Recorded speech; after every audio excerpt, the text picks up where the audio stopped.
నగర్లో ఒక పేద రైతు ఉండేవాడు, శంఖయ్య. ఊర్లో వాళ్లందరూ అంటుంటారు, అతను ఎంత తెలివైనవాడో అంతే బద్ధకస్తుడు కూడా. తన తల్లిదండ్రులు గత సంవత్సరమే చనిపోయారు. అప్పట్నుంచి ఇల్లు ఇంకా పొలం బాధ్యత మొత్తం తన మీదే పడుతుంది. కాని బద్ధకమనేది తన జీవితంలో అతిపెద్ద అనారోగ్యం. రోజంతా పొలంలో పనిచేయటం తర్వాత ఇంట్లో చేసే చిన్న చిన్న పనులు కూడా భారంగా అనిపిస్తాయి. శంకర్య పొలం నుంచి సణుగుతూ ఇంటికి తిరిగొస్తూ ఉంటాడు. భగవంతుడా, ఈ పొలంలో దున్నటం అవన్నీ కాక ఎడ్లకు గడ్డి వేయడం అవి చాలక గిన్నెలు అవి అన్నీ తోమడం అని నేనే చేయాల్సి వస్తుంది. ఎవరైనా నాకు తోడుగా ఉంటే పనులన్నీ కూడా చాలా సులభంగా అయిపోతాయి. నేనెంతో ప్రశాంతంగా పడుకునేవాణ్ణి. తను నేలమీద పడుకుంటాడు. ఇంటి పైకప్పు వైపు చూస్తూ తనలో తను మాట్లాడుకుంటాడు. దేవుడా, నా కోసం పనిచేసేవాళ్ళు ఎవరైనా నా జీవితంలో ఉంటే నేను ఎంతో ప్రశాంతంగా ఉంటాను. కాని నా తలరాత అసలు బాగాలేదు. నెమ్మది నెమ్మదిగా ఆ అలవాటు తనకి దినచర్యగా మారుతుంది. ఉదయం పొలం, మధ్యాహ్నం ఇల్లు, సాయంత్రమైన తరువాత ఊర్లో వీధులన్నీ తిరగటం, ఆ తర్వాత రాత్రికి అలసిపోయి నిద్రపోవటం. కాని ఒకరోజు అంతా మారిపోతుంది. ఆ రోజు పనితో విసిగిపోయి తను ఒక మందు దుకాణం దగ్గరికి వెళ్తాడు. అడుగులు తడబడుతూ పెదవిపై ఫిర్యాదులు మాత్రమే ఉంటాయి. ఏంటి జీవితం, నువ్వు నాకు అసలేమిచ్చావు? తల్లిదండ్రులు పోయారు, పొలం మెడకు చుట్టుకుంది. నేను ఈ భారం మోయలేక నలిగిపోతున్నాను. తను తన బాధలో మునిగిపోతాడు. అప్పుడే ఒక అపరిచిత వ్యాపారి వచ్చి తన పక్కన కూర్చుంటాడు. వ్యాపారి తన పరిస్థితిని చూసి నవ్వుతూ ఇలా అంటాడు. చూస్తుంటే రైతు బాబు చాలా నలిగిపోయినట్లున్నావు. వేసిగిపోవడమా? ఎవరికైనా నమ్మకం అంటూ ఉంటే వాళ్ళు మాత్రమే నలిగిపోతారు. నేను అలసిపోయానంతే. ఉదయం నుంచి సాయంత్రం వరకు పని చేయాలి, ఆయన సుఖమే లేదు. వ్యాపారి ఎంతో ఆసక్తిగా తన మాటలు వింటాడు. ఆ తర్వాత నెమ్మదిగా ఇలా అంటాడు. నీకోసం పొలం దున్నే తోడెవరైనా మీకు ఉన్నారు అంటే ఇంట్లో పనులన్నీ చేసి పెడితే, మీరు చాలా చిన్న పని కూడా చేయాల్సిన పరిస్థితి లేకుండా ఉంటే. శంకర్య ఆశ్చర్యపోతాడు. ఏంటి, అలా కూడా జరుగుతుందా? కాని ఏ మనిషి అయినా అలా ఎందుకు చేస్తాడు? వ్యాపారి నవ్వుతాడు. మనిషి కాదు, రోబో చేస్తాడు. శంకర్య కళ్ళు మెరుస్తాయి. తను మొదటిసారిగా ఆ మాట విన్నాడు. బట్ అంటే ఏమిటి అసలు? ఒక మెషిన్ ఇనుముతో తయారవుతుంది. దానికి మనిషి కంటే కూడా ఎక్కువ బలం ఉంటుంది. దాని మెదడు ఆదేశం వినే విషయంలో కోతి కంటే కూడా చాలా చురుకైనది. మీరు పొలం దున్నమని చెప్పారు అంటే వెంటనే దున్నుతుంది. మీరు గనక ఇల్లు శుభ్రం చేయమని చెప్తే ఇల్లంతా మెరిసేటట్లు చేస్తుంది. మీరు విశ్రాంతి తీసుకుంటే చాలు. శంకర్య గుండె వేగంగా కొట్టుకుంటుంది. తన మొహం మీద అలసటకు బదులుగా నమ్మకం కనిపిస్తుంది. అన్నా, నిజంగా అలాంటిది గనక ఉంటే నాకు ఆ రోబోట్ కావాలి. నా కష్టాలన్నీ కూడా నేను దూరం చేసుకోవాలనుకుంటున్నాను. వ్యాపారి నవ్వుతాడు. తను వెంటనే జిత్తుల మారిన కల ఆలోచిస్తాడు. అలాగే, తప్పకుండా. నేను నీకు నా రోబోట్నిస్తాను. అప్పుడు నీ భారము తగ్గుతుంది, నా భారము కూడా తగ్గుతుంది.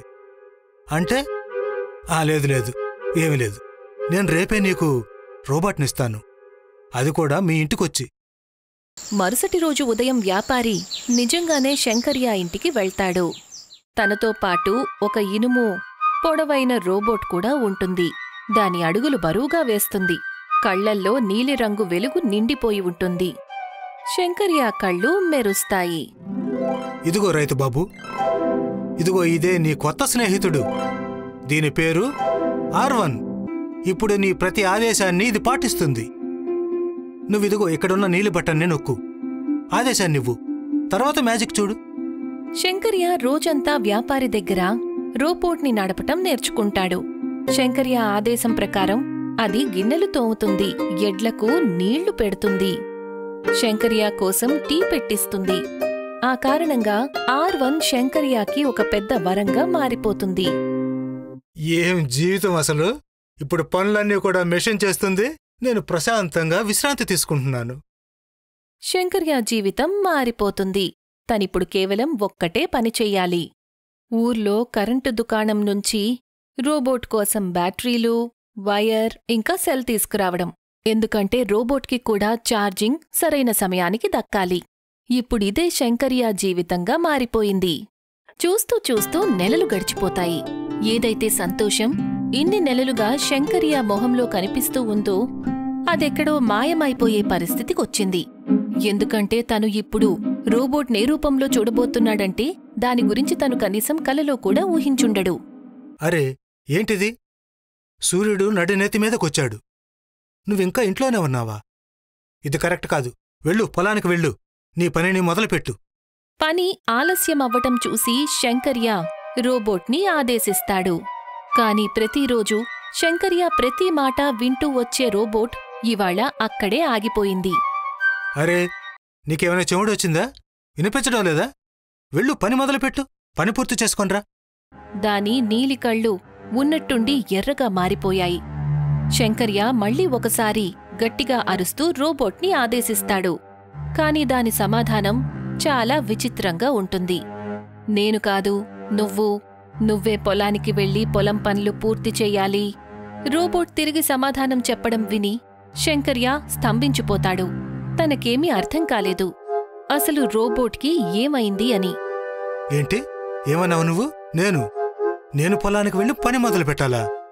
అయితే నువ్వేం చేస్తావు? నేనిక్కడికి ఎందుకు తీసుకొచ్చాననుకున్నావు? చూడు, నేను నిన్ను కొన్నాను. నువ్వు నా పనివాడివి, అర్థమైందా? పనివాడు నేను కాదు, ఇప్పుడు నేను యజమాని. నేను ఏదైతే చెప్తానో నువ్వు అదే చెయ్యాలి. రోబోట్ అన్న మాటలను విని శంకర్య కంగారుపడి వెనకడుగు వేస్తాడు. తను రోబోట్కి నచ్చచెప్పే ప్రయత్నం చేస్తాడు. కాని రోబోట్ శంకర్య మాట అస్సలు వినదు. తిరిగి శంకర్య తన మాట వినని కారణంగా అతన్ని వెనక్కి తోస్తుంది. పాపం రైతు మట్టిలో పడిపోతాడు. అసలు నాకిదంతా ఎందుకు జరుగుతోంది? నా కోసం పనిచేయడానికి దేన్నైతే తీసుకొచ్చానో ఇవాళ దాంతోటే దెబ్బలు తింటున్నాను. ఎంత దారుణమైన తలరాదు నాది. ఎలా ఉండేవాడు ఎలా అయిపోయాడు? శంకర్య జీవితం ఒక్క క్షణంలో తారుమారైపోయింది. ఇప్పుడు రోబోట్ శంకర్య ఇంట్లో విశ్రాంతి తీసుకుంటే పాపం శంకర్య ఇంట్లో పనులు చేస్తాడు. ఒకవేళ చెయ్యలేకపోతే ఆ రోబోట్తో దెబ్బలు తింటాడు. ఇంటి పనుల నుండి విముక్తి పొందాలని అనుకున్న శంకర్య ఇప్పుడు స్వయంగా పనుల ఊబిలో కూరుకుపోయాడు. ఇప్పుడు తనకి పశ్చాత్తాపపడటం తప్ప వేరే ఏ దారి మిగల్లేదు. చూడు శంకర్య, చూడు, నీ బద్ధకానికి పరిణామం నువ్వే స్వయంగా చూడు. ఆ వ్యాపారి దగ్గర దీన్ని కొనాల్సిన అవసరం నీకేమొచ్చింది? తప్పైపోయింది. నీ వల్ల చాలా పెద్ద తప్పు జరిగిపోయింది శంకర్య. కాని నేను దీనిని కూడా ఊరికే వదిలిపెట్టను. కేవలం ఒక్కసారి నాకు ఆ వ్యాపారి గనక కనిపించాడంటే చాలు, ఆ తరువాత... శంకర్య మనసులో కోపం రగిలిపోవటం మొదలవుతుంది. ఇప్పుడు తను ప్రతిరోజూ రాత్రి మందు తాగడానికి వెళ్తాడు. ఏదో ఒక రోజు అంతా సర్దుకుంటుంది అనే నమ్మకంతో తను ఆ వ్యాపారిని కలిసి తనని అడగాలనుకుంటాడు, అతను తన విషయంలో ఎందుకలా చేశాడని. రోజులు, వారాలు, నెలలు గడుస్తాయి. కాని ఆ వ్యాపారసలక్కడికి రానేలేదు. ఇప్పుడు రోజువారీ జీవితంతో బహుశా తన ఆఖరి నమ్మకం కూడా పోతుందేమో. అప్పుడే ఒకరోజు ఆ వ్యాపారి ఆ బండి దగ్గరకొస్తాడు. ఇక శంకర్య ఏమాత్రం ఆలస్యం చేయకుండా అతన్ని ప్రశ్నించటం మొదలుపెడతాడు. నువ్విక్కడ? మొత్తానికి నువ్వు నాకు దొరికావు. చెప్పు, నువ్వు నన్నెందుకు మోసం చేశావు? ఆ రాక్షసుని నా పేకకెందుకు చుట్టేశావు? శంకర్య మాటలు విన్న తర్వాత వ్యాపారికి అర్థమైపోయింది తను ఆ రోబోట్ గురించే మాట్లాడుతున్నాడు అని. అప్పుడే తను గట్టిగా ఊపిరి తీసుకుని ఇలా అంటాడు. చెప్తాను, అంతా చెప్తాను. చూడు, ఆ రోబోట్ బారి నుండి తప్పించుకోవాలని చూసేది నువ్వొక్కడో మాత్రమే కాదు, నేను కూడా విముక్తి పొందాలని అనుకుంటున్నాను. ఏంటి, నువ్వు కూడానా? నేను కూడా. నిజానికి విషయం ఏమిటంటే నేను కూడా దాన్ని ఒక పెద్ద సైంటిస్ట్ దగ్గర కొనుక్కున్నాను. అప్పుడు నా పని కూడా త్వరగా చక్కగా పూర్తయిపోతుందని. ఆ సైంటిస్ట్ ఈ రోబో విషయంలో నేను ఎన్నో కలలు కనేలాగా చేశాడు. ఇక నేను అతనిని పూర్తిగా నమ్మేశాను. దానిని నేను ఇంటికి తీసుకువెళ్ళినప్పుడు మొదట్లో అంతా బాగానే జరిగింది. కాని తర్వాత అంతా కూడా మారిపోతూ వచ్చింది. ఇది నా పనిని పూర్తి చేయడానికి బదులు చెడగొడుతూ ఉండేది. నా మీద అధికారం చెలాయించేది. నన్ను కొట్టడం కూడా మొదలుపెట్టింది. నా పరిస్థితి అయితే వీధి కుక్క కంటే కూడా దారుణమైపోయింది. నేను ఈ రోబోట్ నుంచి విముక్తి పొందాలనుకున్నాను. కానీ ఎలా? అది నాకు తెలియలేదు. అప్పుడు నాకు నువ్వు దొరికావు. ఇక నేను ఆ సైంటిస్ట్ నాకు ఏ విధంగా అయితే ఆ రోబోని అమ్మాడో అదే విధంగా నేను నీకు అమ్మేశాను. ఏంటి ఇలా చెప్పడానికి నీకు సిగ్గుగా అనిపించడం లేదా? నీకు అసలు తెలుసా, రాత్రి పగళ్ళు పనిచేసి అలాగే దెబ్బలు తిని నా పరిస్థితి ఎలా అయిపోయిందో? నేను పిచ్చివాడిని అయిపోయాను, బానిసనైపోయాను. అది కూడా ఆ రోబోట్కి. చూడు, నేను నీ బాధను అర్థం చేసుకోగలను, కానీ ఏడవలసిన అవసరమే లేదు. నేను ఇన్ని రోజులుగా ఆ సైంటిస్ట్ అడ్రస్ కోసం వెతుకుతూనే ఉన్నాను, సమస్యకు పరిష్కారం వెతకటం కోసం. ఇప్పుడు నేను నీకు చెబుతుంటే నాకు చాలా సంతోషంగా అనిపిస్తుంది. నేను సమస్యకు పరిష్కారం కనుగొన్నాను. ఏంటి, నిజంగానా? వ్యాపారి చెప్పిన మాటలు విని శంకర్య కళ్లల్లో ఒక నమ్మకం కనిపిస్తుంది. ఇక ఇప్పుడు వాళ్ళిద్దరూ ఆ రాక్షస రోబోట్ అంతు తేల్చడానికి సిద్ధంగా ఉన్నారు. ఇద్దరూ రాత్రివేళ సైలెంట్గా శంకర్య ఇంట్లోకి వెళ్తారు. లోపల రోబోట్ స్లీపింగ్ మూడ్లో ఉంటుంది. అప్పుడే ఇప్పుడు వస్తుంది అసలు మజా. పద శంకర్య, అది స్లీపింగ్ మోడ్లో ఉంది. ఇప్పుడు నాకు ఆ సైంటిస్ట్ చెప్పిన విధంగా తనలో ఉన్న రెడ్ చిప్ను బయటకు తీయాలి. ఆ తరువాత ఈ రోబో శాశ్వతంగా నిద్రపోతుంది. సరే పద. వ్యాపారి ఇంకా శంకర్య ఎలాగైతే అనుకున్నారో అలాగే జరుగుతూ ఉంది. ఇద్దరూ కూడా నెమ్మదిగా లోపలికి వెళ్తారు. తమ పనిని మొదలు పెడతారు. ముందుగా వ్యాపారి రోబోట్కి వెనకవైపు స్విచ్ ఆఫ్ బటన్ ఏదైతే ఉందో దానిని నొక్కి ఆ రోబోట్ని ఆఫ్ చేస్తాడు. ఎందుకంటే చిప్ తీసేటప్పుడు అది లేవకూడదని. ఆ తర్వాత దాని ఛాతీ మీద ఏదైతే స్క్రీన్ ఉందో దాంట్లో సైంటిస్ట్ ఇచ్చిన పాస్వర్డ్ని నొక్కుతారు. దానితో స్క్రీన్ ఓపెన్ అవుతుంది. దాని లోపల నుంచి ఒక రెడ్ చిప్ బయటికొస్తుంది. ఓ నాయనో, ఇది చాలా భయంకరంగా ఉంది. ఖచ్చితంగా.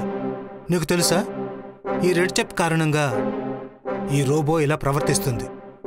నిజానికి సైంటిస్ట్ చెప్పారు దీని లోపల ఒక గ్రీన్ చిప్ ఉందట. దాని కారణంగా ఇది దాని పని చేస్తూ ఉంటుంది, కానీ దాంట్లోకి వైరస్ వెళ్ళిందట. ఆ కారణంగా ఈ గ్రీన్ చిప్ రెడ్గా మారిపోయింది. ఆ తర్వాత ఈ రోబోట్ ఇలా ప్రవర్తించడం మొదలుపెట్టింది. ఓహో, ఇప్పుడు అర్థమైంది. ఏదైతే ఏంటి, ఇక దీని నుంచి విముక్తి అయితే పొందాం కదా, అదే చాలే. ఇప్పుడు నేను ప్రమాణం చేస్తున్నాను, ఇక నా పనులన్నీ నేనే చేసుకుంటాను. నేను మళ్ళీ ఈ రాక్షస రోబోట్ చేతుల్లో చిక్కాలనుకోవడం లేదు. శంకర్య మాటలు విన్న తర్వాత వ్యాపారి చాలా గట్టిగా నవ్వుతాడు. చివరికి ఇద్దరూ సంతోషిస్తారు. ఇద్దరూ తమ తప్పులను తెలుసుకుంటారు. చిప్ని తీసిన తరువాత వ్యాపారి ఆ రోబోట్ని తనతో పాటు సైంటిస్ట్కి తిరిగి ఇవ్వటానికి తీసుకువెళ్తాడు. శంకర్య ఎంతో ప్రశాంతంగా జీవిస్తాడు.